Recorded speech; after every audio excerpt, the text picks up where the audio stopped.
hello hello खोइ त hello गर्छौ नि त नि हेलो ऊ चाहिँ मेरो छोरा हो ऊ चाहिँ एकदमै भारी बोकेर हिँडिरहेछ होइन म यहाँ सिस्टरलाई एकदमै सुख दिइरहेछ उसको नाम चाहिँ सुरमित सुरमित तिमी कहाँ अरे मामा घर आउँदा रमाइलो भइरहेछ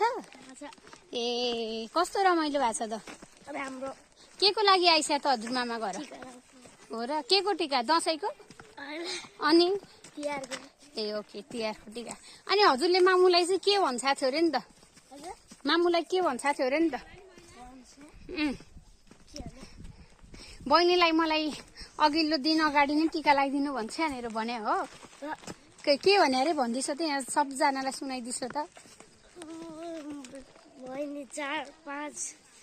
गते हो कि 5 गते जाने त्यो बेलामा टिका लगाउने हो र अनि झोला बोक्न सक्छ त सक्या सक्या हो र ल ठिक छ ल